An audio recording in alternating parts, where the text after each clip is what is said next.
السلام عليكم ورحمة الله وبركاته. حمدا لمن خلق الإنسان وعلمه البيان،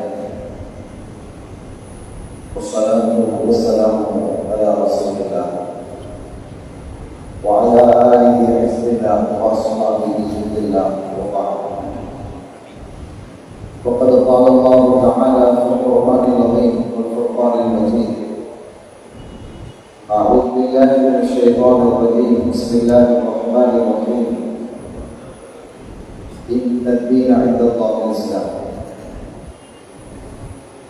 وما أرسلناك إلا كافة للناس بشيرا ونذيرا ولكن أكثر الناس لا يعلمون. இந்த சங்கைக்குரிய இமாம் அவர்களே, மரியாதைக்குரிய மாணவர்களே, அன்பின் மலேசியா இனான் கபிதான் மஸ்ஜிதுடைய நிர்வாகிகளே, இந்த நிகழ்ச்சியை சிறப்பாக ஏற்பாடு செய்திருக்கக்கூடிய நிகழ்வின் குழுவினரே, வருகைகள் இருக்கக்கூடிய பெரியோர்களே, தாய்மார்களே, சகோதர சகோதரிகளே, எல்லாம் வல்ல அல்லாஹ்வின் பேரருளும் நபிகள் நாயகம் ஸல்லல்லாஹு அலைஹி வஸல்லம் அவர்களது நல்லாசியும் நம் அத்தனை பேர் மீதும் நிலவுமாக. அல்லாஹ்வும் அவரது ரசூலும் எந்தெந்த காரியங்களை எடுத்து நடக்க வேண்டும் என்று நமக்கு கட்டளையிட்டுள்ளார்களோ அவை அனைத்தையும் எடுத்து நடக்கவும், எவைகளை தவிர்த்து நடக்க வேண்டும் என்று உத்தரவு பிறப்பித்துள்ளார்களோ அவை அனைத்தையும் தவிர்த்து நடக்கவும் காரணமாக எனக்கும் உங்களுக்கும் நான் வசியத்து செய்து கொள்கிறேன். அல்லாஹ் தௌஃபீக் செய்வானாக. சங்கையான பெருமக்களே, இந்த மஸ்ஜிதிலே வழமையாக நடைபெற்று வரக்கூடிய ஸலவாத் மஸ்ஜிதினுடைய தொடக்கமாக இந்த உரை அமையப்பட்டிருக்கிறது.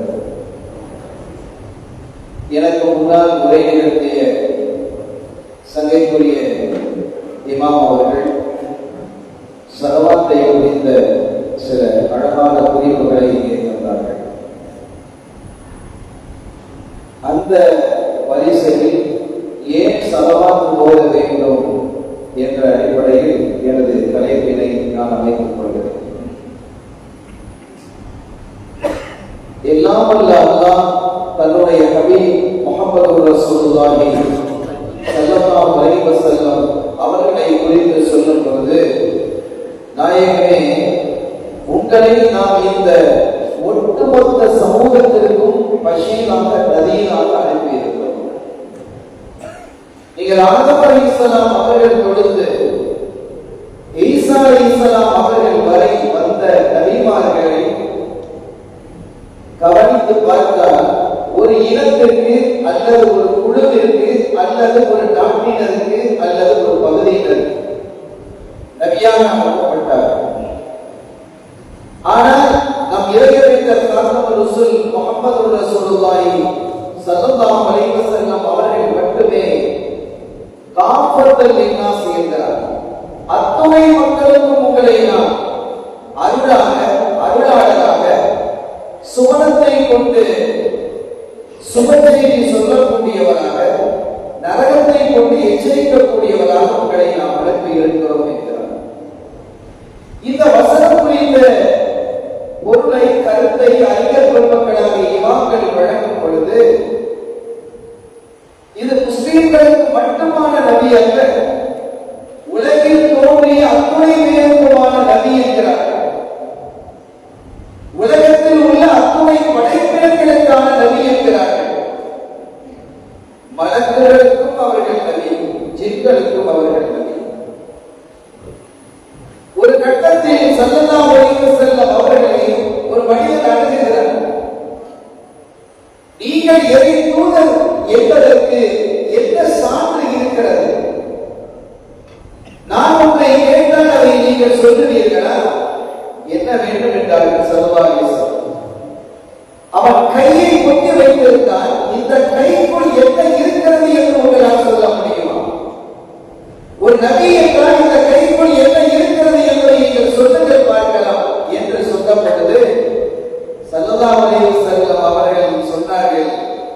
கையில் இருப்பதை நான் சொல்லவா அல்லது கையில் இருப்பதையே சொல்லவா என்றார். கையில் இருக்கிறது நான் சொல்லவா அல்லது கையில் இருக்கக்கூடியதையே நான் பேச வைத்து நான் என்ன என்பதை சொல்ல வைக்கவா என்ற பொழுது அவர் திகைத்து போனார். அவனுடைய கையிலே சின்ன சின்ன பொடி கற்கள் இருந்தது.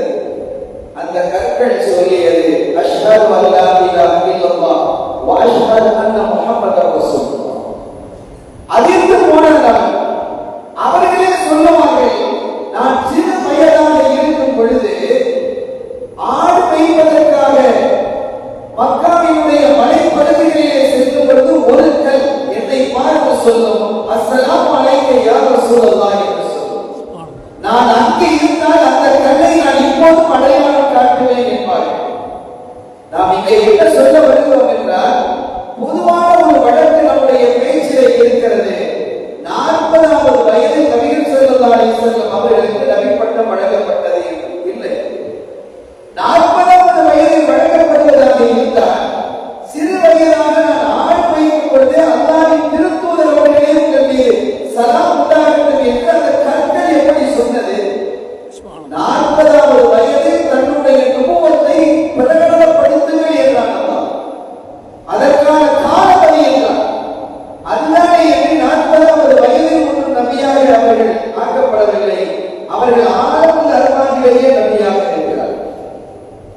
அதற்கான சான்றை சூரத் ஆல் இம்ரான் விரிவாக பேசும்.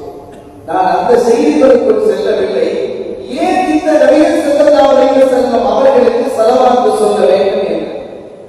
எத்தனை மதங்கள், எத்தனை மார்க்கங்கள், எத்தனை இயக்கங்கள், எத்தனை அமைப்புகள், எத்தனை தலைவர்கள், ஆனால் அத்துணை தலைவர்களிலும் நபிகள் ஸல்லல்லாஹு அலைஹி வஸல்லம் அவர்கள் ஒரு தனித்தன்மை வாய்ந்தவர்களாக திகழ்கிறார்கள். யாரையும் ஏசியதில்லை. அந்த வரலாறு நீங்க பாருங்க. யாரையும் திட்டியதில்லை, யார் மீதும் கோபப்பட்டதில்லை, யாருக்கும் எரிச்சலை ஊட்டியதில்லை, யாருக்கும் மன உளைச்சலை தந்ததில்லை, யாரையும் வெறுப்பாக பார்த்ததில்லை, ஒட்டாகி விட்டதில்லை, இல்லை என்று சொன்னதும் இல்லை. ஒரு ஆச்சரியமான வழி அல்லவா? உலக பொருள்கள் மீது ஆசை கொண்டதும் இல்லை. யாராவது துவா செய்ய சொன்னால் அதை மறுத்ததும் இல்லை. எல்லோரும் அவர்களுடைய துவாவிற்காக பிரியப்பட்டவர்களாகவே வாழ்ந்திருக்கிறார்கள். எந்த உணவையும் குறை சொல்லவில்லை. அவர்களுடைய இரவும் சரி, அவர்களுடைய பகலும் சரி, அற்புதமான முன்மாதிரியாக யாவருக்கும் திகழ்கிறது என்பதற்கான நிறைய சான்றுகள் இருக்கிறது. நான் சொல்ல வந்த செய்தி, நபிகள் ஸல்லல்லாஹு அலைஹி வஸல்லம் அவர்கள் மனிதர்களுக்கு மட்டுமல்லாமல் உலகில் வாழ் அத்துணை ஜீவராசிகளுக்கும் அவர்கள் நபியாக இருக்கிறார். நம்ம தமிழகத்துல ஒரு ஊர், அங்கே ஒரு மீலாது ஷரீஃப் நடைபெறுகிறது. அந்த மீலாது விழாவிற்கு இஸ்லாமிய நம்முடைய சமூகத்தை சாராத ஒரு தலைவர் அழைக்கப்படுகிறார். அவர் பெயரை சொல்வதால் பிரச்சனை இல்லை என்று நான் கருதுகிறேன். ஈவேரா பெரியார் அவர் அழைக்கப்பட்டிருக்கிறார். கடந்த காலத்தில் அவர் ஒரு ஊரிலே அந்த விழாவுக்காக, எந்த ஊரிலே விழா நடக்கிறதோ அந்த ஊர்ல ரயில்வே ஸ்டேஷன் இல்லை, ரயில் அவர்ல எந்த ஊரில் பக்கத்து ஊரில் ரயில்வே ஸ்டேஷன் இருக்கிறது அங்கே வந்து அவர் இறங்குகிறார். இங்கிருந்து போய் அவர் வரவேற்கிறார். ஒரு ஹோட்டல்ல தங்க வைக்கிறார். அங்கிருந்து தலைவருக்கு இவர் கோவிலே பேசுகிறார். ஈவேரா, தப்பா இந்த பிரியாணி எனக்கு வச்சிடாதீங்க நைட்ல. இந்த ஃபங்க்ஷன் முடிஞ்சு எப்படி பிரியாணி வைக்காதீங்க, எனக்கு காய்ச்சலா இருக்கு. நான் பிரியாணி சாப்பிடுவேன், ஆனா இப்ப சாப்பிட முடியாது, எனக்கு கஞ்சி காய்ச்சி வைங்க அப்படிங்கிறது. சரி ஐயா என்று சொல்லி முடிந்தது. விழா நடந்து முடிந்தது. எல்லாருக்கும் உணவு வழங்கப்பட்டிருக்கிறது, பிரியாணி. இவருக்கு மாத்திரம் கோப்பையில் கஞ்சி கொடுக்கப்பட்டிருக்கிறது. இவரா மாற்றவர்கள் இருப்பார்கள். அவருடைய பேச்சினுடைய குணம், தனித்தன்மை, தைரியம் இதெல்லாம் எல்லாருக்கும் தெரியும். துணிச்சலாக பேசக்கூடியவர், அசத்தியத்தை எதிர்ப்பதில் அன்றைய காலத்தில் அவர் ஒரு தனித்தன்மை வாய்ந்தவராக திகழ்ந்தார் என்பதை மறுக்க முடியாது. அப்படிப்பட்டவர் அவர் 2 மடல் குடித்து போட்டுட்டு கஞ்சி பொடிச்சிட்டு கீழே வைக்கிறாரு. வச்சுட்டு அவர் சொல்றாரு, எந்த முட்டா பையன் இந்த கஞ்சியில மூக்குப்பொடியை போட்டிருக்கலாம் அப்படின்னு கேட்கிறாரு. இந்த செய்தி ரொம்ப முக்கியமான சகோதரர்களே. எந்த முட்டா பையன் இந்த கஞ்சியில மூக்குப்பொடியை போட்டிருக்கிறான்? பக்கத்துல இமாம் இருக்கிறான். ஐயா, யாராவது கஞ்சியில மூக்குப்பொடியை போடுவாங்களா? போட்டிருக்கேன் அப்படிங்கிறது.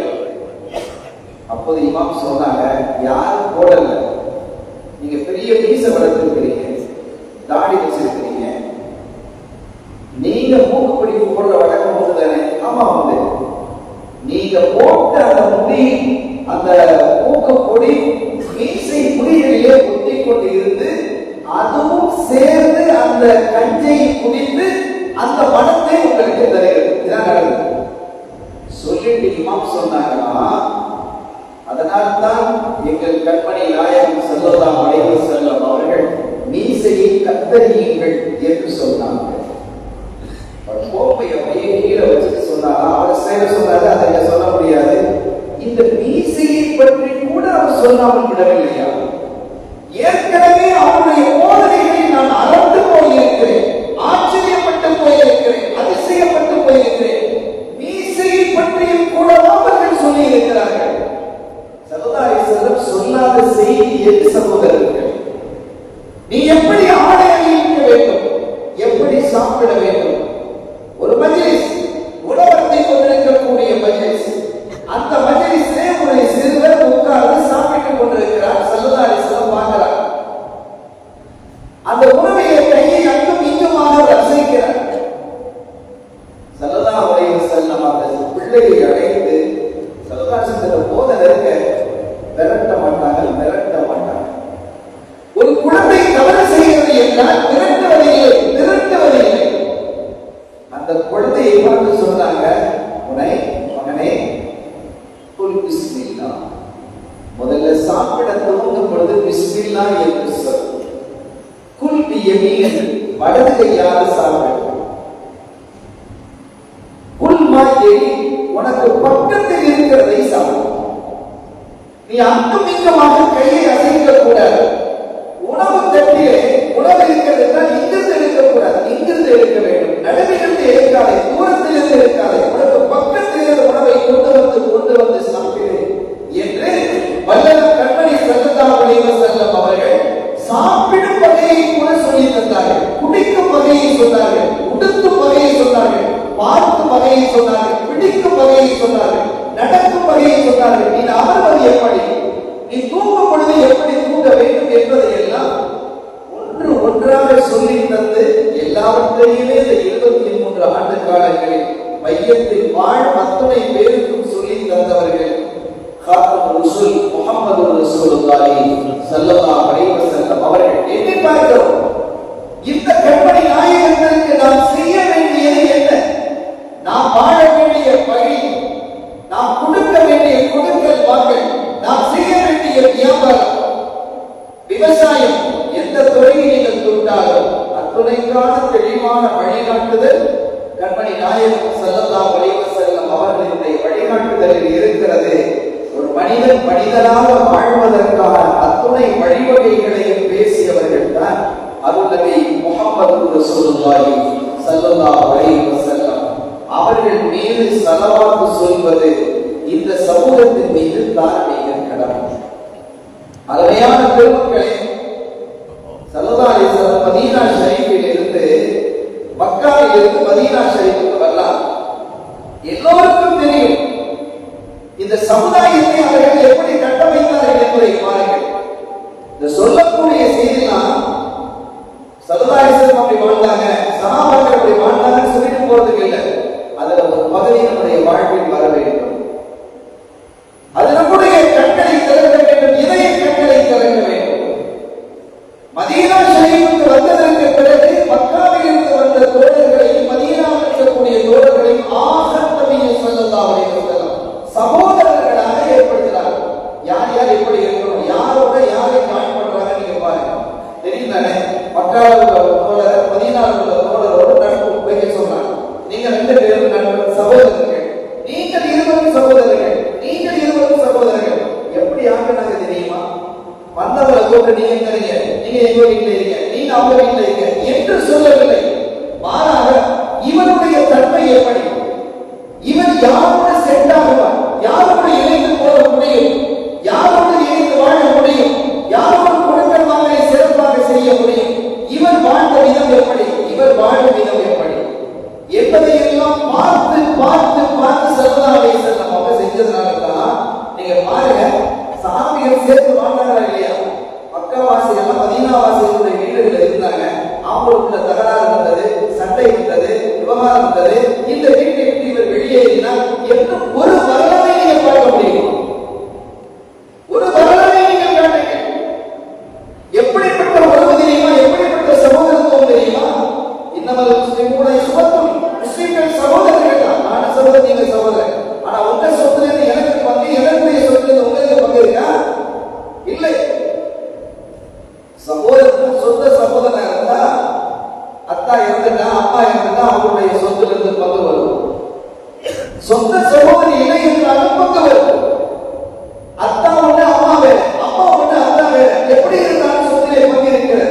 அதற்கான வரையறைகளை குர்ஆன் பேசுகிறது, ஹதீஸ் பேசுகிறது, இமாம்கள் அதற்கான விரிவினை தருகிறார்கள். ஆனால் நாமெல்லாம் சகோதரர்கள் தானே. அதற்காக உங்களுடைய சொத்து எனக்கும், என்னுடைய சொத்து உங்களுக்கும், இவர் சொத்து அவருக்கும், அவர் சொத்து இவருக்கு வருமா? ஒரு பக்கத்துக்கு நான் வருவமா வரமாட்டோம். ஆனால் ஸல்லல்லாஹு அலைஹி வஸல்லம் அவர்கள் செய்து கொடுத்த அந்த சகோதரத்துவத்தை சொத்திலும் பங்கு கொடுக்க வேண்டும். எவ்வளவு பெரிய ஆச்சரியம்! சொந்த உறவுகள் சொத்திலே பங்கு தருவதற்கு மறுக்கின்ற இந்த காலகட்டத்தில் இரத்த உறவு இல்லாத மக்காவிலிருந்து எல்லாவற்றையும் துறந்து வந்திருக்கக்கூடிய அத்துணை பேருக்கும் நாங்கள் எங்களுடைய சொத்துக்களிலே பங்கை தருகிறோம் என்கிறார்கள். சஅத் பின் ரபீ ரலியல்லாஹு தஆலா ஒரு அற்புதமான சஹாபி. அவங்களோட யாரை ஜாயின் பண்றாங்க? அப்துல் ரஹ்மான் இப்னு அவுஃப் ரலியல்லாஹு தஆலா அவர்களை ஜாயின் பண்றாங்க ஸல்லல்லாஹு அலைஹி வஸல்லம். நீங்க ரெண்டு பேரும் சகோதரர்கள். அப்துல் ரஹ்மான் இப்னு அவுஃப் ரலியல்லாஹு தஆலா வசதியா வாழ்ந்தவங்க. சஅத் பின் ரபீ ரலியல்லாஹு தஆலா அவர்கள் வசதியானவங்க. இப்ப ரெண்டு பேரும் சகோதரர்களாக சங்கைக்குரிய பெருமக்களே, நபிகள் ஸல்லல்லாஹு அலைஹி வஸல்லம் அவர்கள் ஏற்படுத்திய அந்த சகோதரத்துவம் இருக்கிறதே ஆச்சரியமானது. சொந்த சகோதரன் சொத்துல பங்கு கொடுக்கிறது யோசிக்கலாம். கணவன் மனைவிகளுக்கு இடையே ஏற்பட்ட பிரச்சனைகளில் பிள்ளைகள் தனியாக பிரிந்து போனால் அவர்களுக்கு சொத்தை தருவதில் யோசனை வருகிறது. ஆனா மக்களிலிருந்து வந்த கொடுக்கல் வாங்கலில் தொடர்பு இல்லாத, இரத்த தொடர்பு இல்லாத அவர்கள் சொத்தை தருவதற்கு தயாராக இருக்கிறார். சஅத் பின் ரபீ ரலியல்லாஹு தஆலா, அப்துல் ரஹ்மான் இப்னு அவுஃப் ரலியல்லாஹு தஆலா, இந்த ரெண்டு பேருக்கு மத்தியிலேயும் இந்த சகோதரத்துவத்தை கண்மணி நாயகம் ஸல்லல்லாஹு அலைஹி வஸல்லம் ஏற்படுத்துறார். இப்ப இந்த சஅத் பின் ரபீ சொல்றாங்க, அப்துல் ரஹ்மான், இந்த மதீனாவிலேயே முஸ்லிம்களுக்கு மத்தியில் அதிகமான செல்வம் உடையவன் நான் தான். முஸ்லிம்களிலேயே அதிகமான செல்வம் உடையவன் நான் தான். இதிலே இந்த சொத்தை நான் இரண்டாக பங்கு வைக்கிறேன். உங்களுக்கு பாதி, எனக்கு பாதி. 1 கோடி இருந்தா ஆளுக்கு 50 லட்சம். இது பெரிய விஷயம் இல்லை. அடுத்து சொன்னதை ஒப்பிட்டு பார்க்கும்போது அவங்க சொல்றாங்க, ஆனா இதெல்லாம் ஹதீஸ்களில் இருக்கிறது, வரலாறுகளில் இருக்கிறது. இந்த இஸ்லாத்தின் மீது காழ்ப்புணர்வு கொண்டவர்களால் வேறு விதமாக பேசப்படுகிறது. அப்படி வேறு விதமாக அவர்கள் பேசுவதை பார்த்து நமக்களும் கூட, சில குறிப்பான இளைஞர்களும் கூட இதெல்லாம் இப்படி நடந்துட்டாங்க அப்படின்னு நினைக்கிறாங்க. சில கேள்விகளை எழுப்புகிறார்கள். அவர்களுடைய இதயம் தெளிவுபெற வேண்டும் என்பதற்காகவே இதை நான் மீண்டும் இங்கே குறிப்பிடுகிறேன். சஅத் பின் ரபீ ரலியல்லாஹு தஆலா அவங்க சொல்றாங்க, என்னுடைய சொத்தின் பாதியை உங்களுக்கு நான் தந்தேன். எனக்கு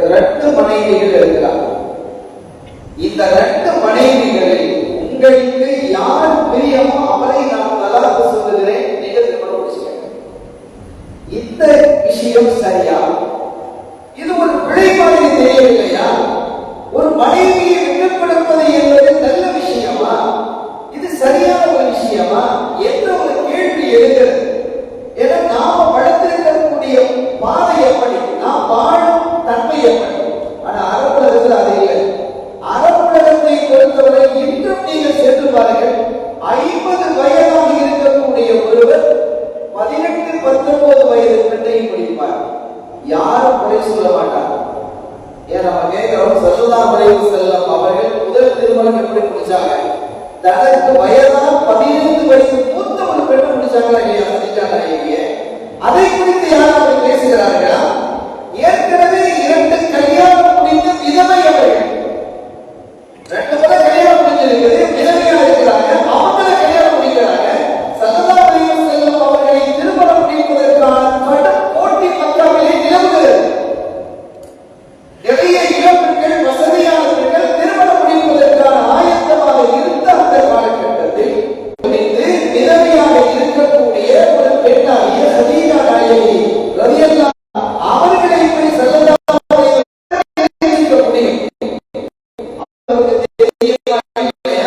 ஒரு தகவலை சொல்ல பாருங்க, அது நிகழமாகவும் இருக்கும், ஸல்லல்லாஹு அலைஹி வஸல்லம் அவருடைய 7 காலத்தில் 9 மனைவிமார்கள் இருந்தாங்க. ஒரே சமயத்தில் 9 மனைவி இருந்தாங்க. ஒரு வீட்டில் தான் நைட்டு தங்குவாங்க, யாராவது ஒரு வீட்டில் தங்குவாங்க. ஆனா காலையிலும் மாலையிலும் எல்லா வீட்டுக்கும் ஒரு ரவுண்ட்ஸ் போயிட்டு வருவாங்க. ஃபஜ்ருக்கு பிறகு பள்ளியிலே அமர்ந்து மக்களுக்கான போதனைகள், அவர்கள் கண்ட கனவுக்கான விளக்கங்கள் இவையெல்லாம் சொன்னதற்கு பிறகு ஒவ்வொரு மனைவி வீட்டுக்கும் போவோம். போய் கடைசியாக யாருடைய முறையோ, யார் வீட்டில் அவங்க தங்குறாங்களோ அந்த வீட்டுக்கு கடைசியாக போயிடுவாங்க. அதே போன்று மாலை வேளையிலும் அதே போன்று என்ன செய்வாங்க, ஒவ்வொரு வீட்டுக்காக செல்வாங்க. கடைசியாக எங்கு தங்குகிறார்களோ அந்த வீட்டில் தங்குவாங்க. இப்படிப்பட்ட நிலையிலே ஸல்லல்லாஹு அலைஹி வஸல்லம் ஒரு நாள் ஒரு வீரர் ஆயிஷா நாயகி வீட்டில் தங்கல, வேற வீட்டில் தங்குறாங்க. அப்படி ஆயிஷா நாயகி வீட்டுக்கு வராங்க. முதலாவது ஆயிஷா நாயகி வீட்டுக்கு வந்தாங்க. வந்து அவங்க ஏதாவது கொடுப்பாங்க, ஒரு பேரிச்சை பழமோ ஏதாவது வைப்பாங்க, பாலோ ஏதாவது சாப்பிடுவாங்க. அது இல்லைன்னா எல்லாம் தண்ணியை குடிச்சு ஸல்லல்லாஹு போயிடுவாங்க. இப்ப ஆயிஷா நாயகி ஒரு கேள்வி எழுப்புறாங்க, யா ரசூலல்லாஹ், மனைவிமார்களில் உங்களுக்கு மிக பிரியமானவர் யார் அப்படின்னு கேட்கிறாங்க. இந்த கேள்வி கொஞ்சம் கடினமான கேள்வியா இல்லையா? ரசூல் பதில் சொல்லுங்க. நம்ம 2 மனைவி இருக்கிறாங்க, ஒரு மனைவி நம்ம கேட்கிறாங்க, இந்த 2 பேர்ல உங்களுக்கு யாருக்கு பிரியம், கூடுதல் பிரியம் அப்படின்னு கேட்டா நம்ம நிலைமை என்ன ஆகும் நீங்க யோசிங்க. யாரும் 2 பேரும் பிடித்தா 2 பேரும் 2 கட்டு தான். அப்போ கேட்பாங்க, யாரு வலது கட்டு யாரு இடது கட்டுன்னு கேட்பாங்க. இப்ப சொல்லுவது கஷ்டமான ஒரு விஷயம். ஸல்லல்லாஹு அலைஹி வஸல்லம் அவர்கள் கொஞ்சம் யோசிக்காமல் அத்தையா அன்தியா ஆயிஷா, ஆயிஷா நீங்க தான் எனக்கு பிரியமானவங்க. அப்ப ஸல்லல்லாஹு அலைஹி வஸல்லம் அவர்கள் மீது எவ்வளவு பிரியம் கொண்டிருந்தால் ஆயிஷா இந்த கேள்வி கேட்பாங்க. இனி அடுத்த கேள்வியை சொல்றாங்க பாருங்க, இந்த கேள்வியை எல்லா மனைவிமார்களும் இருக்கும் பொழுது கேட்டால் நீங்கள் பதில் சொல்லுவீர்களா? என்ன வாழ்க்கை நீங்க யோசிப்பாரு. உலகத்தில் எத்தனை வாழ்க்கையிலே பிரச்சனைகள், அத்துணை பிரச்சனைக்கும் அருள்நபி ஸல்லல்லாஹு அலைஹி வஸல்லம் வாழ்க்கையை தீர்ந்திருக்கிறது. அவங்க கேட்கிறாங்க, எல்லா மனைவியும் இருக்கும் போது நீங்க பதில் சொல்லுவீங்களா அப்படின்னு கேட்கிறாங்க. சொல்றேங்கிறாங்க ஸல்லல்லாஹு, பதில் சொல்றேங்கிறாங்க. பதில் சொல்லவே வைக்கிறார்கள். நீங்கள் உங்களுடைய அல்லாஹ்வின் திருத்தூதரிடத்தில் உங்களுக்கு அழகான முன்மாதிரி இருக்கிறது. லக்கத்கான லக்கும் ஃபீ ரசூலில்லாஹி உஸ்வத்துன் ஹஸனத்துன். என் ஹபீபை பார்த்து வாழுங்கள், அவர்களை பார்த்து நடங்கள், அவர்களை பார்த்து தூங்குங்கள், அவர்கள் சாப்பிடுவது போன்று சாப்பிடுங்கள் என்கிறார். அவர்கள் உடையணிவது போன்று அணியுங்கள் என்கிறார். அவர்கள் குடிப்பது போன்று குடியுங்கள் என்கிறார். அவர்கள் வாகனிப்பது போன்று வாகனியுங்கள் என்கிறார். அத்துணை உங்களுக்கு ஆரோக்கியமானது என்கிறார். இப்ப கேட்கிறாங்க, எல்லா மனைவிமார்கள் இருக்கும்போது நீங்க சொல்றீங்களா? சொல்றேன் அப்படின்ட்டா. அன்னைக்கு இரவுல பெரும்பாலும் என்ன செய்வாங்கன்னா, ஸல்லல்லாஹு அலைஹி வஸல்லம் எங்க தங்குறாங்களோ அந்த வீட்டுக்கு எல்லா மனைவிமார்களும் வருவாங்க. 2 மனைவி ஒரு வீட்டுல பார்க்க முடியுமா? ஒரே வீட்டுல முடியுமா? எவ்வளவு பெரிய சங்கடம். எல்லா மனைவிமார்களும் வருவாங்க. ஸல்லல்லாஹு அலைஹி வஸல்லம் ஆளுமை எப்படி, என்ன ஆற்றல், எல்லா மனைவிமார்களையும் அரவணைத்து செல்லக்கூடிய அந்த பக்குவம் எப்படி இருக்குது என்பதை பாருங்கள். அப்ப எல்லா மனைவிமார்களும் கூடுவாங்க. கூடி ஒன்னா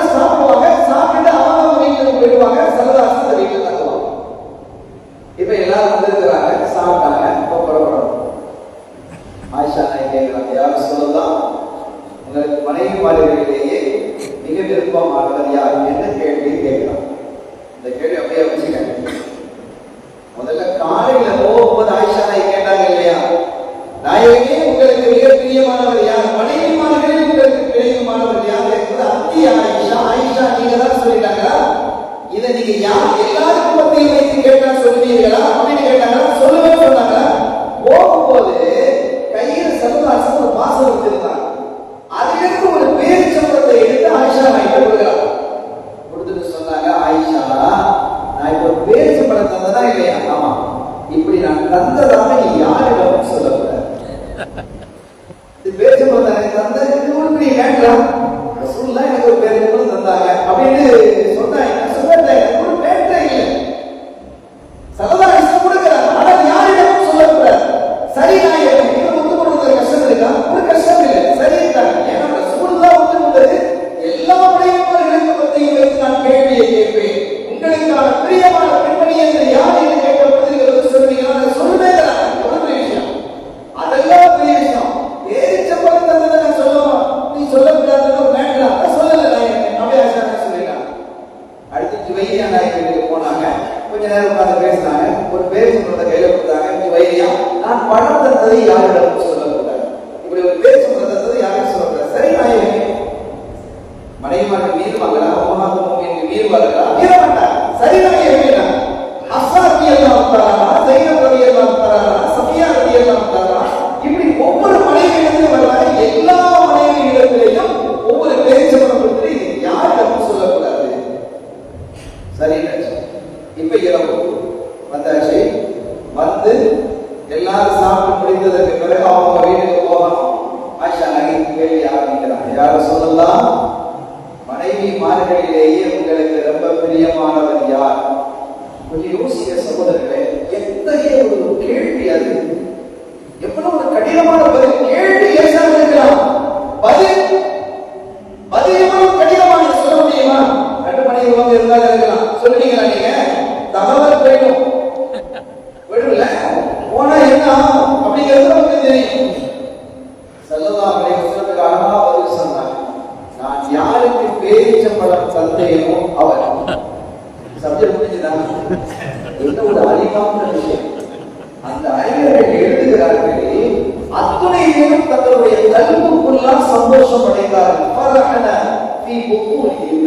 அவர்கள் தங்களுடைய மனதுக்குள் சந்தோஷம் அடைந்தார்கள். ஏன்னா பேரிச்சம்பழம் தந்ததை சொல்லக்கூடாது, பேரிச்சம்பழம் தந்ததை சொல்லக்கூடாது. அப்ப நான் என்ன சொல்ல வருகிறேன் என்றால், இளம் மனைவியாக இருந்த பொழுதிலும் ஸல்லல்லாஹு அலைஹி வஸல்லம் அவர்கள் வயதிலே மிக மூத்தவர்களாக இருந்த பொழுதிலும் அவருடைய வாழ்க்கை எப்படி இருந்திருக்குங்கிறத நீங்க பாருங்க. அப்படி பார்க்கிறதா வயது வித்தியாசமா இருக்கிறதுங்கிறத நீங்க பாப்பீங்களா. நம்ம ஊரெல்லாம் எந்த அளவுக்கு பாக்குறாங்கன்னா, ஹைட் சரியா இருக்கான்னு பாக்குறாங்க. சரியான ஒரு அளவா ஸல்லல்லாஹு அலைஹி வஸல்லம் விரும்பல. இந்த விஷயங்கள் இங்கே பேசக்கூடிய விஷயங்கள் நம் வாழ்வில் படிப்படியாக இருக்க வேண்டும். உங்களோடு ஒத்து போகக்கூடியவராக அவன் இருக்கிறானா, உங்களோடு ஒத்து போகக்கூடியவராக அவன் இருக்கிறானா, உன்னை வைத்து காப்பாற்றுவானா, உன்னோட சந்தோஷமாக இருப்பானா, உன்னுடைய வாழ்க்கையை அழகான முறைகளை நடைபெறுத்தி செல்வானா என்று நீ பார்க்கிறவா. வயசு வித்தியாசம் பார்க்கிறா கொஞ்சம் பரவாயில்லன்னு சொல்லலாம். இந்த ஹைட் வித்தியாசம் பார்க்கறாங்க பாருங்க, நிற வித்தியாசம் பார்க்கறாங்க, இதெல்லாம் ரொம்ப ஓவர். இது நல்ல விஷயமே அல்ல. இதிலிருந்து இந்த சமூகம் வெளியாகும், கண்டிப்பாக வெளியாக வேண்டும். கண்மணி நாயகம் ஸல்லல்லாஹு அலைஹி வஸல்லம் ஆயிஷா நாயகத்தை விரும்பி இருக்கிறாங்க, எவ்வளவு நேசிச்சிருக்கிறாங்க. ஆயிஷா நாயகத்தை நேசிச்சிருக்கிறாங்க. வாழ்க்கையினுடைய இறுதி பகுதியிலே ஸல்லல்லாஹு அலைஹி வஸல்லம் அவர்களை குறித்து ஆயிஷா நாயகி பேசுவாங்க. ஹபீப் முஹம்மது ரசூலுல்லாஹி ஸல்லல்லாஹு அலைஹி வஸல்லம் அவர்களுக்கும் என்னுடைய நெஞ்சிலே பிடித்தது பெருமையா சொல்றாங்க. கடைசி வரை அந்த அன்பு இருந்தது, கடைசி வரை அந்த பாசம் இருந்தது, கடைசி வரை அந்த நேசம் இருந்ததா இல்லையா. இப்படிப்பட்ட நிலையில இப்படி பார்த்துக்கிற அரபகத்தை பொறுத்தவரை சமீபத்தில் சவுதிக்கு சென்றிருந்தோம். நம்முடைய சகோதரர் சவுதியில் வேலை பார்த்தார், ஒரு அரபியில வேலை பார்த்தார். அது பார்த்தீங்கன்னா அது விட்டு நிறைய நாள் ஆச்சு. அவரை சந்திக்கிறதுக்காக நம்ம போயிருக்கோம். சந்திச்சுட்டு வருவோமே வாங்க அப்படின்னு கூப்பிடுறாரு அப்படின்னு அங்க போவோம். உங்களை அவங்க போயிட்டு அவரை போய் பார்க்க போயிருக்கோம். அப்படி சந்திக்கும் பொழுது அங்கே என்னன்னு கேட்டா, அந்த அரபிக்கு 2 நாளைக்கு முன்னாடி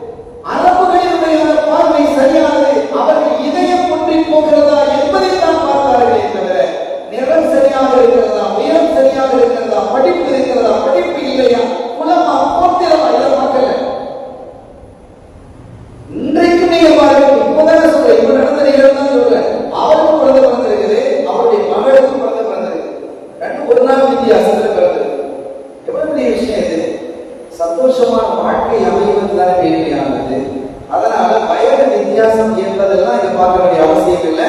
இந்த மாதிரி நிகழ்வுகள் இப்போது கிட்ட இடத்துக்கு வர சஹீஹ் ரலியல்லாஹு அப்துல் ரஹ்மான் இப்னு அவுஃப் ரலியல்லாஹு தஆலா பார்த்து சொல்றாங்க, 2 மனைவிகள் இடத்துல இருக்கிறாங்க, அவர்களை நீங்க பாருங்க, உங்களுக்கு எந்த மனைவி வேணுமோ அவரை நான் தலாக் சொல்றேன், இத்தகைய காலம் முடிந்த பிறகு நீங்க அவரை கல்யாணம் பண்ணீங்க.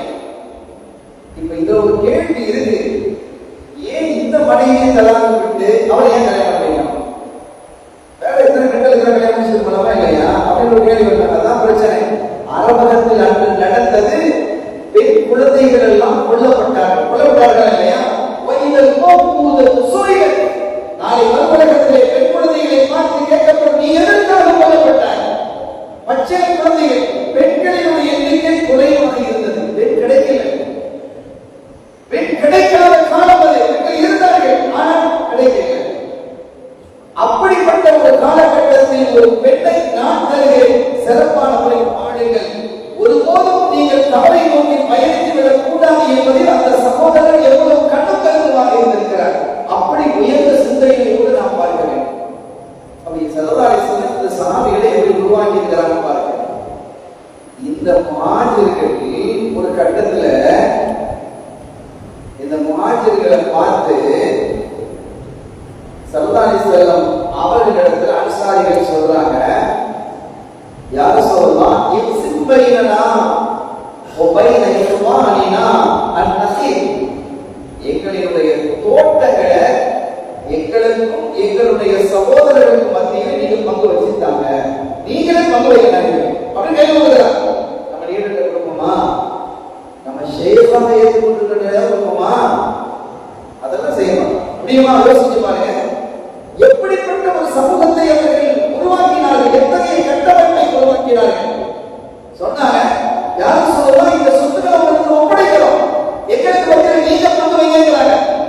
அந்த மக்கள்வாசிகள் இதில் பங்கு பெறுவதற்கு என்ன உரிமை இருக்கிறது சொல்லுங்க? உறவாக இருக்கிறோம், அது கொடுக்கிறவாக இருக்கு, எதுவுமே இல்லை. ஸல்லல்லாஹு அலைஹி வஸல்லம் சொன்னாங்க, அதை கேட்கிறோம். ஸல்லல்லாஹு அலைஹி வஸல்லம் நான் பங்கு வைக்க மாட்டேன், நீங்களே பாருங்க, உங்களுக்கு சகோதரத்துவத்தை நான் ஏற்படுத்திட்டேன்னா நீங்களே பாருங்க அப்படின்னு தான்.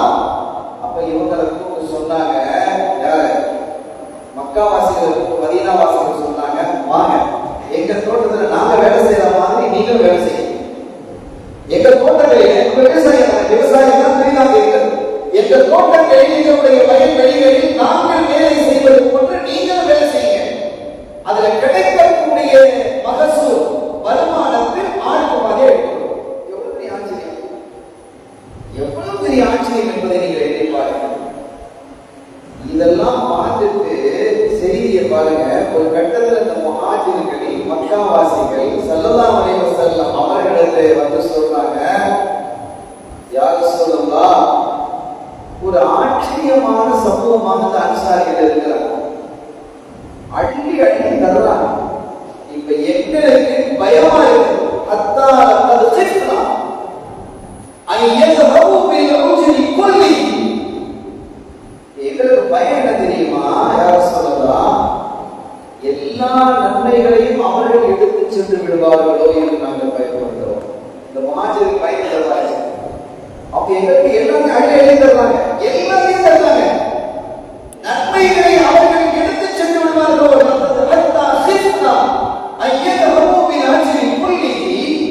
எல்லாவற்றையுமே ஆகிரத்திலே எல்லாமே அவங்களுக்கே கிடைச்சிருமோ, நாங்கள் யாவற்றையும் இழந்து விடுவோமோ என்று நாம் பயப்படுகிறோம் நாயகமே என்று சொல்லும் அளவிற்கு அப்படி இருந்தாங்க இல்லையா?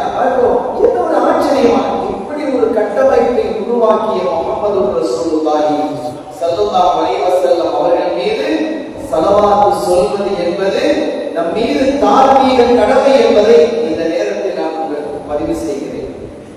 கண்ணியத்திற்குரிய பெருமக்களே, இது ஒரு முன்னுரை தான். தலைப்புக்குள்ளே நம்ம போகிறோம், ஆனா நீண்ட நேரம் எடுக்கிற மட்டும் நீங்க பயப்பட வேண்டிய அவசியம் இல்லை. குறிப்பிட்ட நேரத்தில் நான் முடிச்சிடறேன். அருமையான பெருமக்களே, ஒரு ஹஜ்ஜினுடைய காலம், ஹஜ்ஜினுடைய காலம் தவாஃப் செஞ்சுட்டு இருக்கிறாங்க மக்கள். ஹஜ் முடிஞ்சது, முடிஞ்ச பிறகு தவாஃப் பண்ணிட்டு இருக்குமா இல்லையா? வந்து தவாஃப் செஞ்சுட்டு இருக்கிறாங்க. அப்படி தவாப் செய்து கொண்டிருக்கக்கூடிய சமயத்தில் அந்த தவாஃபிலே சையதுனா சுஃபியான் ஸௌரி ரலியல்லாஹு தஆலா கலந்துகிறார். ஒரு மாபெரும் ஞானி, பெரிய ஃபகீஹ், அவருடைய வரலாறு மிகப்பெரிய வரலாறு. அந்த சுஃபியான் ஸௌரி ரலியல்லாஹு தஆலா கலந்துகிறாங்க. பக்கத்துல ஒரு இளைஞர் அவருக்கு பக்கத்திலேயே தவாஃப் செய்யறாரு. அவர் யாருன்னு இவருக்கு தெரியாது, இவங்க யாருன்னு அந்த இளைஞருக்கு தெரியாது. தெரியும் தவாஃப் இருக்கிற எல்லாருக்கும் தெரியுமா? தெரியாது. அந்த இளைஞர் 7 சுற்றுக்களிலேயும் ஸலவாத்தையும் ஓதுகிறார். 7 சுற்றுக்களிலேயும் ஸலவாத் ஓதுகிறார். தவாஃப் பொறுத்த வரைக்கும் நீங்க ஒதுவோட இருக்கணும், அமர்ந்து மறைக்கணும், காபத்துல்லாஹ்வை இடது பக்கத்தில் ஆகணும், 7 முறை சுற்றணும். உங்களுடைய உடல் சுற்றும் இடம் சுத்தமாக இருக்கணும். இதுதான் ஷரத்து. நீங்க ஓதலாம், ஓதாம இருக்கலாம். ஒரு சுற்றுல துஆ ஓதலாம், இன்னொரு சுற்றுல குர்ஆன் ஓதலாம், இன்னொரு சுற்றுல நீங்க ஏதாவது தஸ்பீஹ் ஓதிக்கலாம், திக்ர் ஓதிக்கலாம், எதுவும் ஓதலாம். சும்மா சுற்றினாலும் தவாஃப் முடியும். ஓதினால் அதற்கான தவாஃப். ஆனால் இந்த பையன், இந்த இளைஞர் 7 சுற்றுக்களிலேயே ஸலவாத்தையே ஓதுறார். இது இவருக்கு பெரிய ஆச்சரியமா இருந்தது. அப்படி ஓதுற வழக்கம் இல்லை அந்த காலத்துல. அதனால தான் ஆச்சரியம். ஏதாவது துஆக்கள் ஓதுவாங்க, இடையில ஸலவாத்துகள் ஓதுவாங்க, இடையில தஸ்பீஹாத்துகள் திக்ர்கள் செய்வாங்க. இப்படி மாறி மாறி இருக்கும். அல்லது 7 சுற்றுக்களிலுமே 7 துஆவோட படிச்சு வச்சிருக்காங்க, அது செய்யலாம். எதுவுமே இல்லாம ஸலவாத்தை மட்டுமே இவர் 7 சுற்றுக்களில் ஓதினார் என்பதை பார்த்து ஆச்சரியப்பட்டு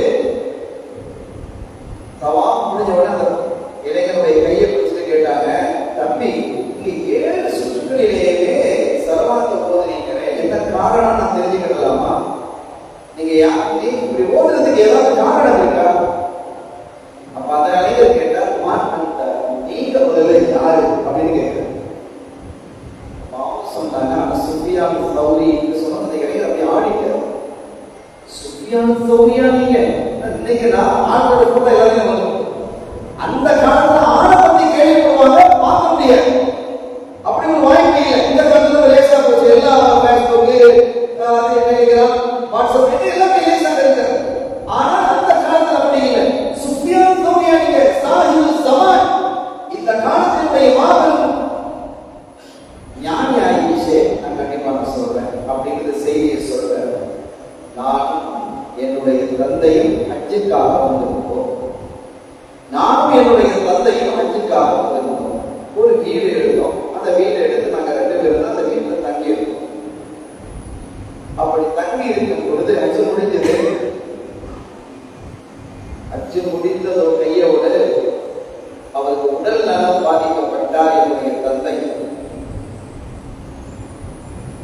மூத்தாகவும் ஆகிவிட்டார். சரி, மக்கால மூத்தானா ஜன்னத்து பாலால் அடங்கலாம் அப்படிங்கிற ஒரு சிறப்பு இருக்கு, பாக்கியம் இருக்கு. ஆனா நிலைமை வித்தியாசமாயிடுச்சு. என்ன தெரியுமா? அந்த இளைஞர் சொல்கிறார், என் தந்தையினுடைய வயிறு பெரிதாக ஊதிவிட்டது. இவ்வளவு சார் பரவாயில்ல, இவ்வளவு சார் அவர் மரணித்த பிறகு அவருடைய வயிறு பெரிதாக ஊதியது. அது மட்டுமல்ல, அவருடைய நிறம் முற்றிலுமாக மாறி கருத்து அசிங்கமாக போய்விட்டது. அல்லாஹ் அத்தகைய நிலைகளுக்கு நம்மை பாதுகாப்பான். நம்முடைய மூத்துகள் எல்லாம் அழகான மூத்தாக அமைய வேண்டும். அல்லாஹ் நம்முடைய மூத்தை அழகானதாகவும் அவருக்கு பிரியமானதாகவும் ஆக்கி வைப்பான். இது ரொம்ப முக்கியமான விஷயம். அவருடைய முகமே மாறி போயிடுச்சு, அசிங்கமாக போய்விட்டது. நான் அதை அவ்வளவு தெளிவாக நான் சொல்லவில்லை. நீங்கள் எப்படி புரிந்து கொள்ள வேண்டும் அப்படி புரிஞ்சுக்கிறேன். அவ்வளவு மோசமாக இருந்தது, பார்ப்பதற்கு அவலட்சணமாக. நான் பதறி போய்விட்டேன், கதறினேன், அழுதேன், மயங்கியே விழுந்தேன். வீட்டில் நிறைய தான் இருக்கும். மயங்கி விட்டேன். அந்த மயக்கத்திலேயும் எனக்கு ஒரு கனவு வந்தது. மயக்கத்தில் ஒரு கனவு, ஒரு அழகான தோட்டத்தை உடைய வெண்ணாடையை கொண்டிருக்கக்கூடிய ஒரு மனிதர் என் தந்தைக்கு அருகிலே சென்று, என்னுடைய தந்தையை நான் மூடி கொண்டிருந்தேன். அந்த துணியை அகற்றிவிட்டு அந்த முகத்தை அப்படியே தடவலாம்.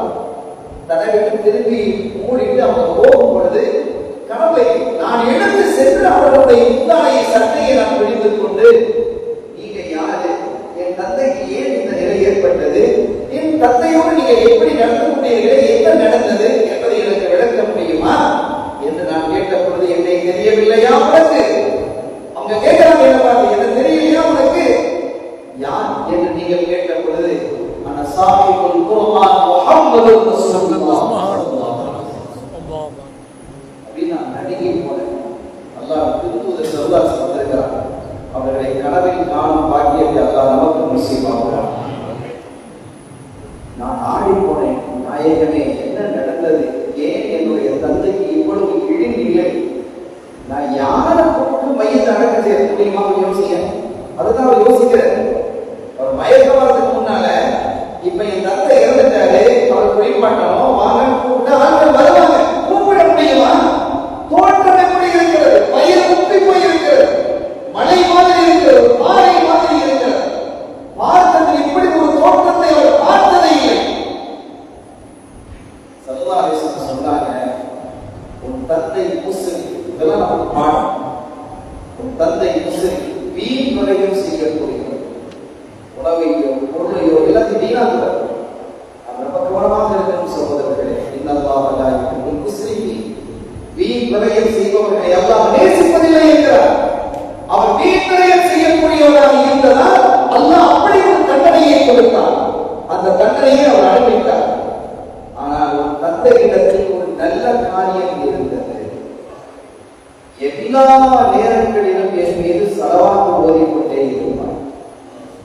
அல்லாஹ்வுக்கு மாறு செய்ததால் அல்லாஹ் தண்டனை கொடுத்தான்.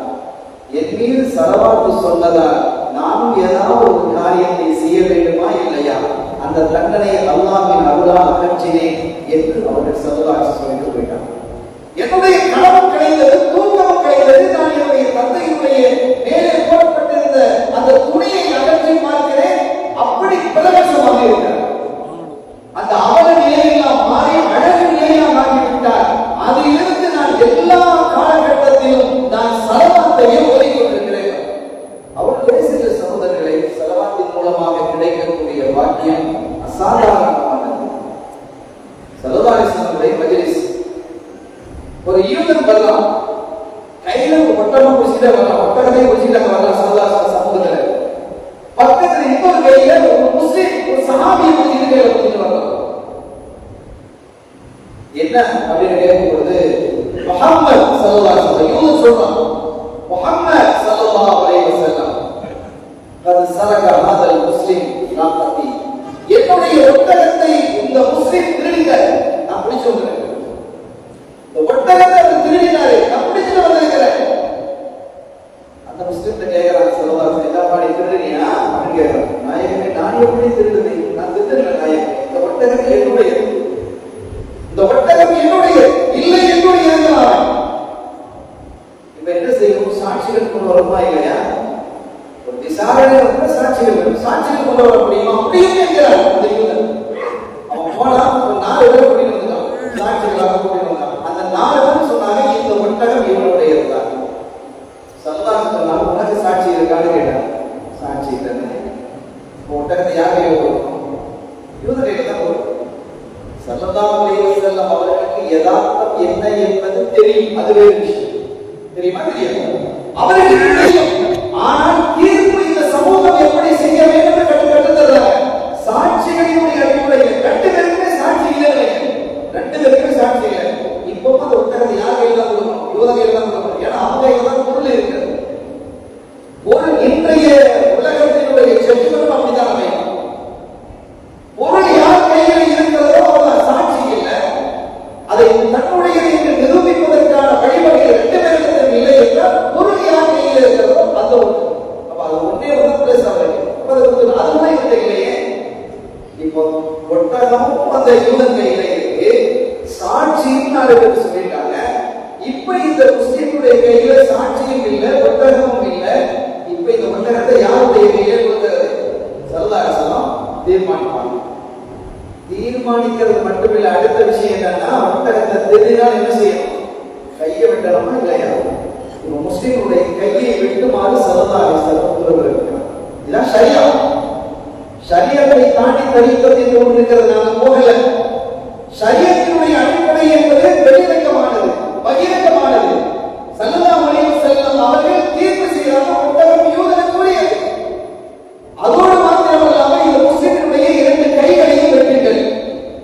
வஸ்ஸாரிகு வஸ்ஸாரிகு ஃபக்தஹு ஐதியஹுமா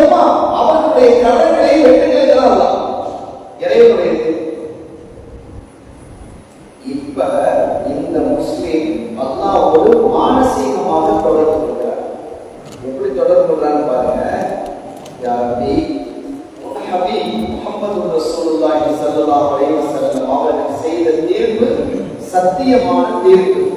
நீ எப்படி தீர்ப்பு செய்ய வேண்டும், நீதி வழங்க வேண்டும் என்று நீ குர்ஆனில் கூறியிருக்கிறாயோ அது போல அவங்க தேர்வு செய்யலாம்.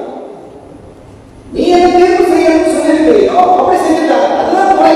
அதுல முரண்பாடு இல்லை, முரண்பாடு. ஆனா நான் திருட இல்லாத ஒருத்தனை என்னுடையது என்பது உனக்கு தெரியுமா இல்லை? இப்ப என் கை வெட்டப்பட்டதுன்னு வைங்க, நாளைக்கு என்ன பார்த்து என்ன சொல்லுவாங்க? கள்ளம் போறான் சொல்லுவானா? திருடன் போகிறான் சொல்லுவானா? என்னுடைய பிள்ளைகள் செல்லும் பொழுது திருடனுடைய மகன் என்று என்னுடைய பிள்ளைகளை அவமானப்படுத்துவார்களே, இப்படி ஒரு இடிநிலைக்கு ஆடாகிறேனே ரப்பே, என்னை இதை விட்டு நீ காப்பாற்று அப்படின்னு அல்லாஹ் இடத்துல கொண்டாடுறாங்க. அப்படி மானசீகமா இதெல்லாம் சொல்லாசு தெரியும். இப்ப அல்லாஹ் அந்த முஸ்லிமினுடைய கல்வியிலே ஒரு எண்ணத்தை போடுகிறான். ஒரு கல்வியில ஒரு எண்ணத்தை போட பாருங்க. அந்த எண்ணத்தை சரதாசம் இந்த சமாதி சொல்றாங்க. யாரு சொல்லலாம்?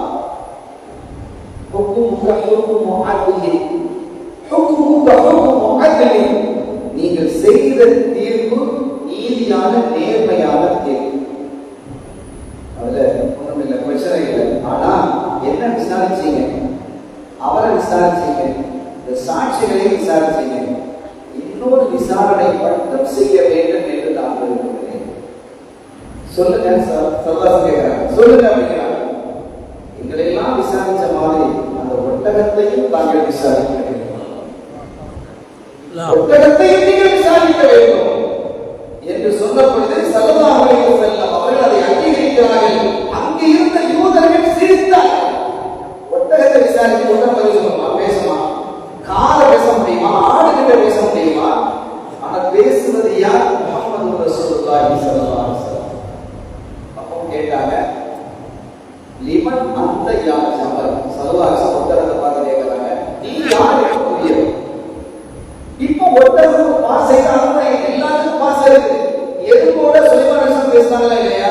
அந்த பேச்சு மக்களுக்கு தெரியுமா? எல்லா பறவைகளோடும் பேசுவாங்களா இல்லையா? புது பறவையோட பேசுறதா சொல்லுறதா இல்லையா? அப்ப அந்த பாசம் மக்களுக்கு தெரியுமா? தெரியாது. அது ஏதோ கேஸ் கேட்டு பேசுவோம், ஒரு பாசை சுலைமான் அலைஹிஸ்ஸலாம் அவங்களுக்கு புரியும். இந்த படைப்பினங்களினுடைய பேச்சு சகலாசங்களுக்கு புரியும், மக்களுக்கு புரியுமா? இப்ப அந்த ஒட்டகம் கிடைச்சது, பேசுறது வைங்க, அதனுடைய பாசையில பேசி சகலாசம் ஏதாவது தீர்ப்பு செஞ்சுட்டா இவன் என்ன சொல்லுவான்?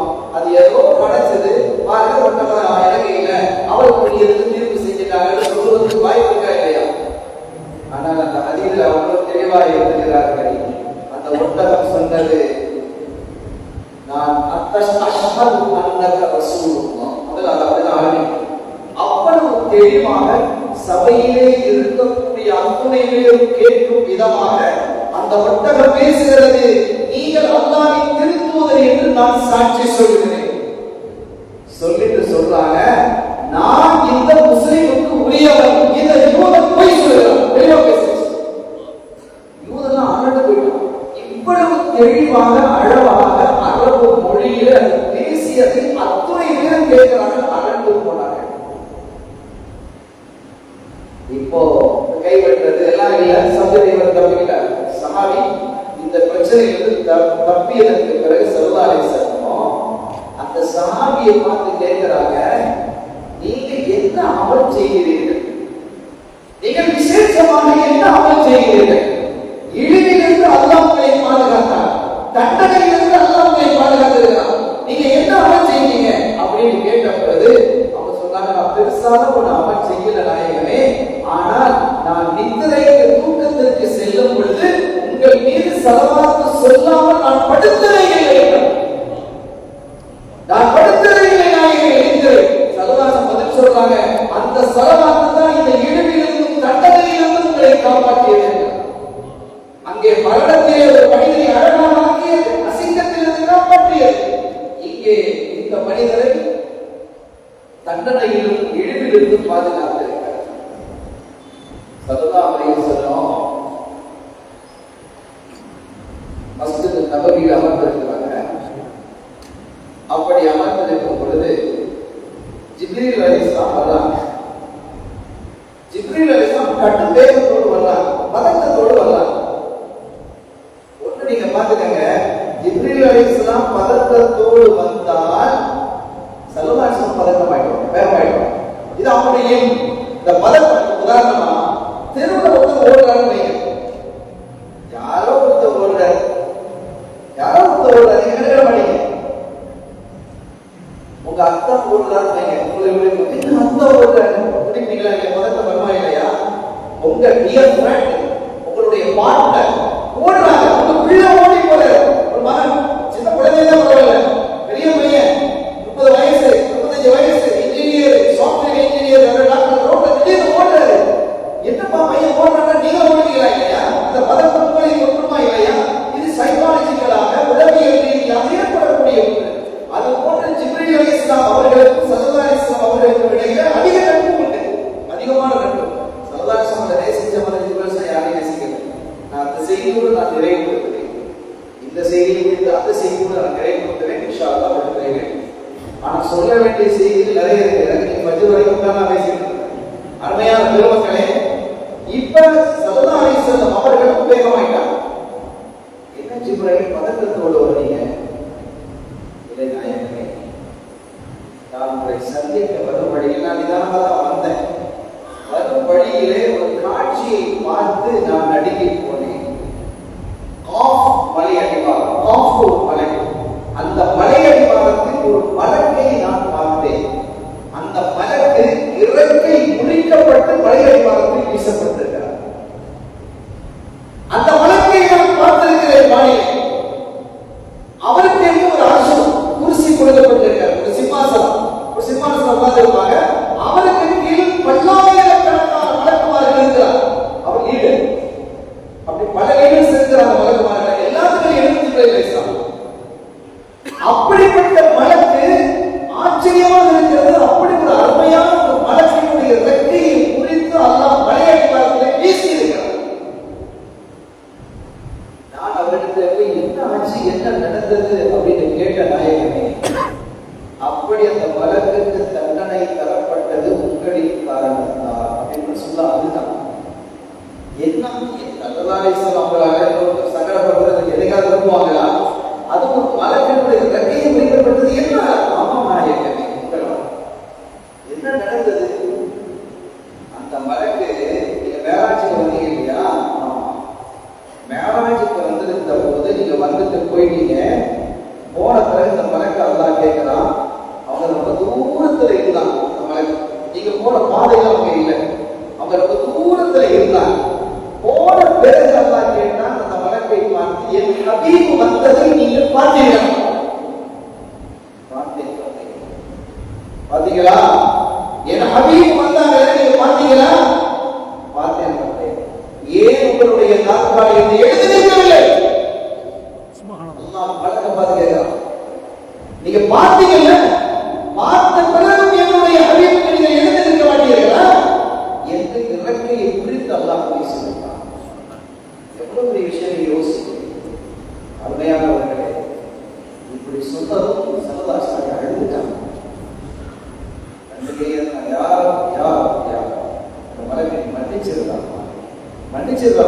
மன்னித்து விடு என்று சொல்லவும் ஸல்லல்லாஹு அலைஹி வஸல்லம் துஆக்களுக்கு மறுபடியும் என்ன தடை இருக்கிறது, என்ன திரை இருக்கிறது?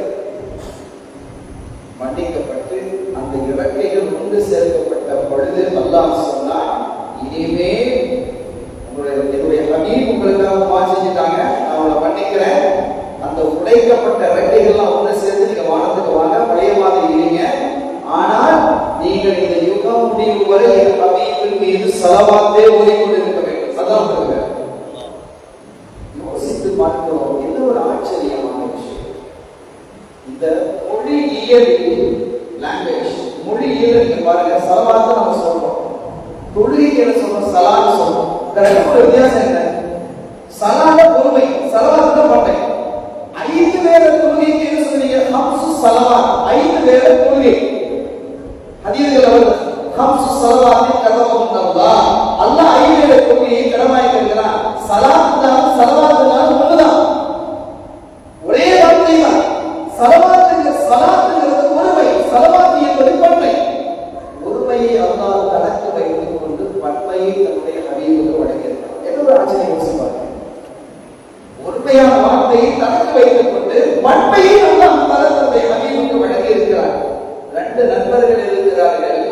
இப்ப நம்ம பார்க்கலாம், நம்ம நண்பர்கள், தோழர்கள், தோழியர்கள் தான் என்ன செய்வாங்க, அது ஒரு குழு இருப்பாங்க.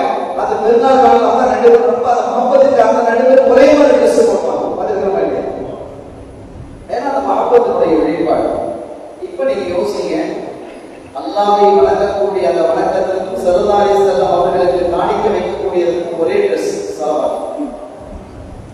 அல்லாஹ் எப்படி வைத்திருக்கிறான் என்பதை நாம் புரிந்து கொள்ள வேண்டும் என்கிறேன். அருமையான பெருமக்களை, இறுதியாக ஒரு செய்தியை நான் சொல்லுவேன் என்று சொன்னேன் அல்லவா, அதோடு நான் நிறைவுபடுத்துகிறேன். எனக்கு பேசுவதற்கு இன்னும் ஆசை எனக்கு முடியும் இன்ஷா அல்லாஹ். ஆனால் ஒரு அளவீடு என்று இருக்கிறது, அந்த அளவை நான் பேண வேண்டும் என்பதை நான் நிறைவுபடுத்தேன். ஸல்லல்லாஹு அலைஹி வஸல்லம் மேராஜுக்கு போனாங்க. மேராஜுக்கு போகும்போது சித்ரத்துல் முன்தஹா வரை ஜிப்ரீல் அலைஹிஸ்ஸலாம் போறாங்க. மக்காவிலிருந்து ஒன்றாக வந்து மக்காவிலிருந்து குரான்ல வந்தாங்க. எது வரைக்கும்?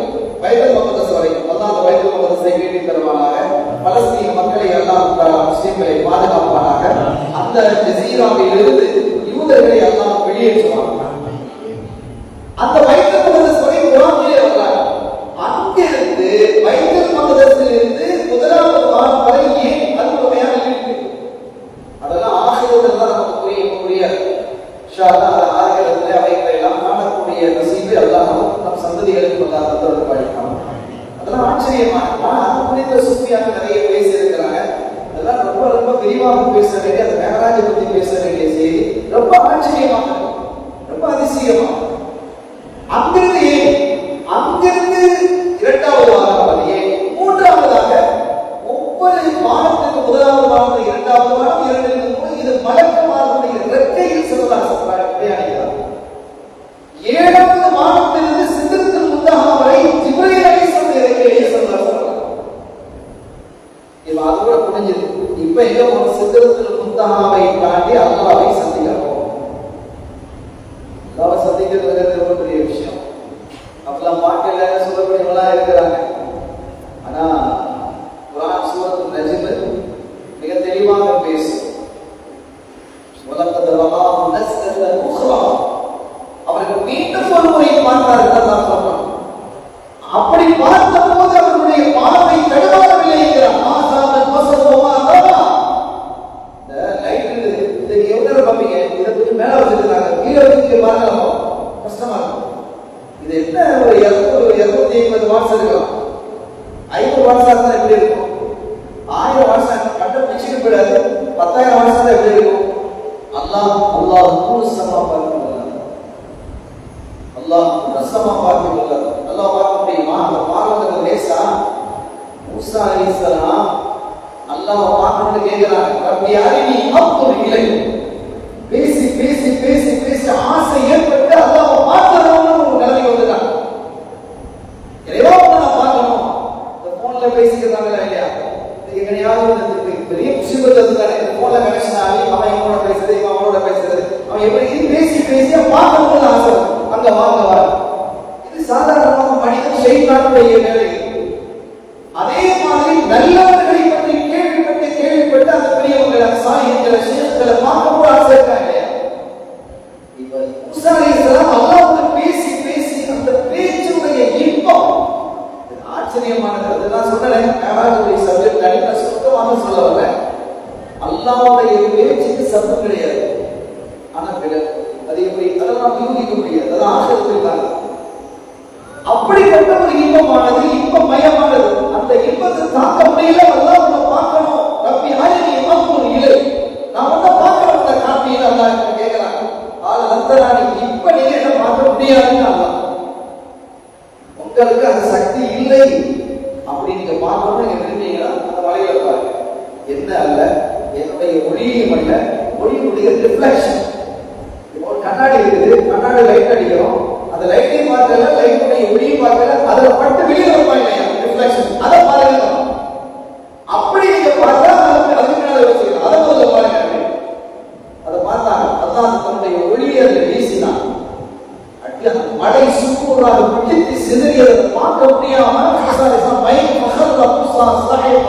மயங்கி கீழே விழுந்து விட்டார்கள் என்று குர்ஆன் பேசுகிறது. அடுத்து முடியல. கருப்பு பாறையை ஊர்ந்து செல்லக்கூடிய எருமை. பாறை கண்ணுங்க ரெண்டு இருக்கு, எறும்பு கருப்பா இருக்கு, பார்க்க முடியுமா? ரொம்ப கிட்ட போய் பார்க்கலாம். அது எப்படி? இருள் சூழ்ந்த இரவு. அமாவாசை சொல்றாங்க, அந்த இரவு லைட்லாம் கிடையாது, சூரியன் சந்திரன் இல்லை, நட்சத்திரங்கள் இல்லை, எதுவுமே இல்லை. அப்படிப்பட்ட இருட்ட இரவிலே கருத்த பாறையிலே ஒரு கருத்தை எடுத்து ஊர்ந்து செல்வதை பார்ப்பார்கள். இப்பதான் கிளைமாக்ஸே வருது. 10 ஃபர்சர் தூரத்திலிருந்து, ஒரு ஃபர்சர் என்பது 3 கிலோமீட்டர், 30 கிலோமீட்டர் தூரத்திலிருந்து பார்ப்பார்கள். நீங்க யோசிங்க, அந்த பார்வை எப்படி இருக்கும்? அவ்வளவு பார்வை சக்தியை கொடுத்தான். 30 கிலோமீட்டர் தூரத்திலிருந்து இருளிலே கருத்த பாறையிலே ஒரு கருத்தை எழுப்பு ஊர்ந்து செல்வதை தெளிவாக பார்க்க முடியுமாக மூசாலேஸ்வரம் அவங்களாலேயே அதெல்லாம் பார்க்க முடியாதுன்னு சொல்லியாச்சு. இப்ப பார்க்க ஏதாவது இந்த கண்ணுக்கு அந்த சக்தி இல்லை. சர்தாசம் பார்த்தால எப்படி இருந்தது? அல்லாஹ் சொல்றான், அவர்களுடைய பார்வை தடுமாறவில்லை, அவனை கடந்தும் செல்லவில்லை என்றான். அவருடைய பார்வை தடுமாறவில்லை. அப்படிப்பட்ட அல்லாஹ் சந்திக்கிறது சர்தாசம் போறாங்க. இப்ப ஜிப்ரீல் அலைஹிஸ்ஸலாம் அந்த இடத்துல விடை கொடுக்கிறாங்க. யார் சொல்லலாம், இதுக்கு மேல நான் வர முடியாது, என்னுடைய எல்லாம் முடிஞ்சிருக்கு, நீங்க போயிட்டு வாங்க. அப்பா சொன்னாங்க, இவ்வளவு தூரம் வந்து நீங்க விட போறீங்க, என்னுடைய இதுக்கு மேல நான் வந்து நான் கையை போயிடுவேன், உங்களால் மட்டுமே இதற்கு செல்ல முடியும். யார் சொல்லலாம்? யார் ஸல்லல்லாஹு அலைஹி வஸல்லம் தலைவரே பேசணும். அப்ப தெரியும் ஸல்லல்லாஹு அலைஹி வஸல்லம் யாரு. அருமையான பெருமக்களே, ஜிப்ரீல் அலைஹிஸ்ஸலாமுடைய வலிமை தெரியுதானே? எவ்வளவு 600 ரெக்கைகள் சிறுத்தமே அது ஜனா, 600 ரெக்கைகள் இருக்கு. ஒரு ரெக்கையால் அடித்தால் இந்த உலகத்தையே தூள்தூளாக ஆக்க முடியும். அவ்வளவு வல்லமை உள்ளவர்கள். அல்லாஹ்வை சிதறத்தில் முத்தஹாவை தாண்டி செல்வதற்கான சக்தி இல்லை. அந்த ஒளி கடலிலே நான் கரிந்து போவேன் என்கிறார்கள். ஸல்லல்லாஹு அலைஹி வஸல்லம் மட்டும் போக முடியும். அங்கிருந்து ரஃப்ரஃபியர் வாகனத்துல போனாங்க. சரியா இருக்கு.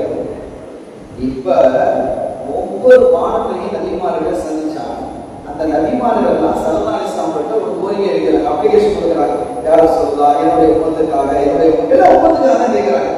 இதை கேளுங்க, இதை செய்யுங்க, அதை செய்யுங்க சொல்லி இதனுடைய உம்மத்துகளுக்காக மூதாயிரம் உம்மத்துகள்.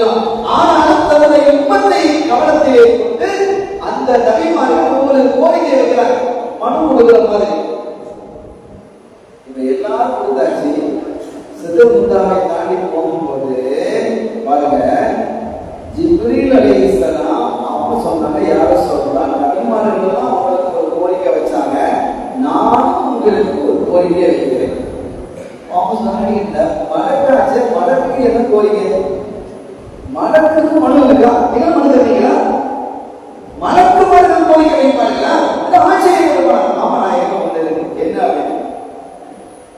நாளை மறுபடியும் கியாமத்தில் சிராத்துல் முஸ்தகீம் பாலத்திலே நடக்க முடியாமல் தடுமாறக்கூடிய அந்த கடுமையான வேளையிலே உங்களுடைய உம்மத்துக்களை எல்லாம் என்னுடைய இறக்கையில் சுமந்து கொண்டு நான் செல்ல வேண்டும். உம்மத்துக்கள் எல்லாம் முஸ்தகீம் பாலம் நடக்கிறது லேசான வேலையா? இல்லையே. இந்த ஊர் பாலத்திலேயே போறதுக்கு பயன்படுத்த அந்த பாடம் எப்படிப்பட்ட பாடம்? அதை பத்தி நிறைய வர்ணிக்கிறாங்க.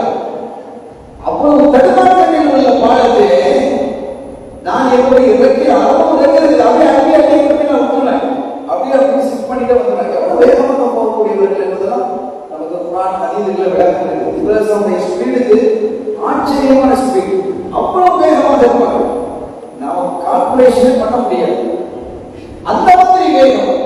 ஆனா என்னுடைய ரெக்கையை நான் கொண்டு போவேன்னு சொன்னதும் சர்தாசம் அப்படியே ஆனந்தத்தில் ஆயிட்டாங்க. அந்த உம்மத்தின் மீது என்ன ஒரு கருணை. சரி, சொல்லிட்டு போறீங்க, நல்லா வைக்கிறேன்னு போனாங்க. அல்லாஹ் பார்த்த அந்த விஷயத்தை இதை மறந்துட்டாங்க. அவ்வளவு அழகு. அல்லாஹ் ஜமான், அல்லாஹ் மிக அழகான, அல்லாஹ்வை காணும் பாக்கியத்தை அல்லாஹ் நமக்கு நம்மை சார்ந்தவர்களுக்கு நசீபாக்கி வைப்பான். ஆஷிர்வான் இன்ஷா அல்லாஹ் பாப்போம். ஆமீன். அல்லாஹ் கண்டிப்பாக நாம் பார்ப்போம். அருமையானவர்களே, அந்த அவரை பார்த்து அல்லாஹ்வை பார்த்தவனே சொல்லுவானா? சொல்லுற மக்கள் சொல்வாங்களா, எங்களுக்கு சொர்க்கம் வேண்டாம், பூர்வீக பெண்கள் வேண்டாம், அங்க சுகம் வேண்டாம், ஆறு வேண்டாம், மாளிகை வேண்டாம்,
ஸலவாத்துக்கு நம்ம பொதுவாக சொல்லிட்டு போறோம்.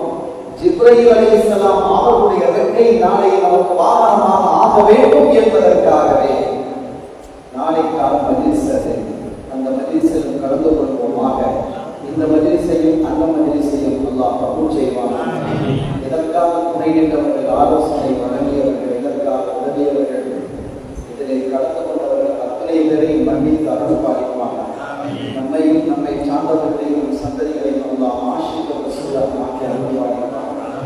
எல்லா விதமான சோதனைகளிலிருந்தும், இழிவுகளிலிருந்தும், கஷ்டங்களிலிருந்தும், வறுமையிலிருந்தும், துன்பத்திலிருந்தும், குடும்ப பிரிவுகளிலிருந்தும் அல்லாஹ் நம்மை பாதுகாப்பாங்க.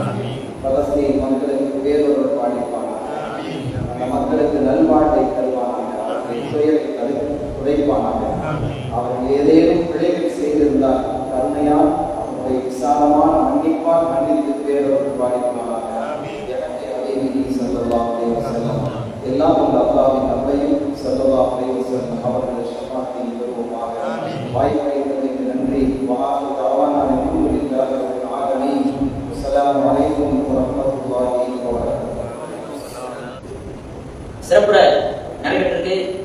தமிழகத்திலிருந்து வந்திருக்கக்கூடிய எனது ஆசிரியர் பெருந்தகை ஹாஜி அல் ஹாஃபிஸ் அஹ்மத் அப்துல் காதிர் முஹம்மது அலி ஹசரத் அவர்களை வரவேற்கும் விதமாக, அவர்களுக்கு கண்ணியப்படுத்தும் விதமாக பொன்னாடை போத்தி நினைவு பரிசு வழங்குவதற்காக அல்ஹாஜ் ஹாஜி ஃபரூக் அவர்களை நமது மஸ்ஜித் கபிதான் பள்ளியினுடைய இமாம் அல்ஹாஜ் சியாவுல் ஹக் பாக்கவி அவர்களையும் அன்போடு மேடைக்கு அழைக்கின்றோம். நாரே தக்பீர், நாரே தக்பீர், நாரே தக்பீர்.